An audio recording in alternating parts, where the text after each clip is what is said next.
Alappuzha Cherthala ആർത്തുങ്കലിൽ quotation സംഘം bar അടിച്ചു തകർത്തു. ആർത്തുങ്കൽ പള്ളിയിൽ കാസ എന്ന ബാറാണ് തകർത്തത്. കൊടുവാൾ ഉൾപ്പെടെയുള്ള മാരകായുധങ്ങളുമായി എത്തിയ സംഘം മദ്യവും അപഹരിച്ചു.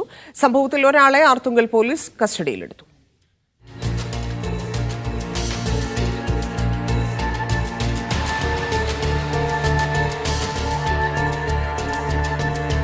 രണ്ട് ഇരുചക്ര വാഹനങ്ങളിലായി എത്തിയ 4 സംഘമാണ് ആക്രമണത്തിന് പിന്നിൽ.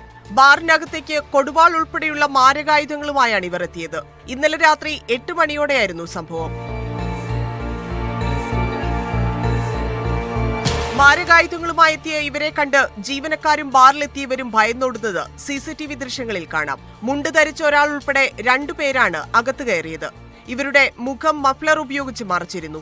റൂമിലുള്ളവരെ പുറത്താക്കിയ ശേഷം കൗണ്ടർ അടിച്ചു തകർക്കുകയായിരുന്നു. പിന്നീട് ചില്ലലമാരകളിൽ നിന്ന് മുന്തിയിനം മദ്യവും ഇവർ മോഷ്ടിച്ചു. ജീവനക്കാരന്റെ മൊബൈൽ ഉൾപ്പെടെ എടുത്തു.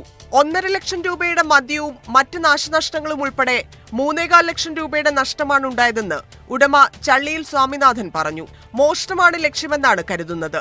സംഭവത്തിൽ കടക്കരപ്പള്ളി സ്വദേശി വിഷ്ണു പോലീസ് പിടിയിലായി. ഇയാൾ സംഘത്തിലുണ്ടായിരുന്നുവെന്ന് ഏറെക്കുറെ പോലീസിന് സ്ഥിരീകരിക്കാനായി. ആക്രമണത്തിനിടയിൽ കയ്യിലിരുന്ന ആയുധം കൊണ്ട് വന്നവരിൽ ഒരാൾക്ക് പരിക്കേറ്റിട്ടുണ്ട്. രക്തം വീണ ഭാഗങ്ങളിൽ ഫോറൻസിക് വിദഗ്ധർ പരിശോധന നടത്തി.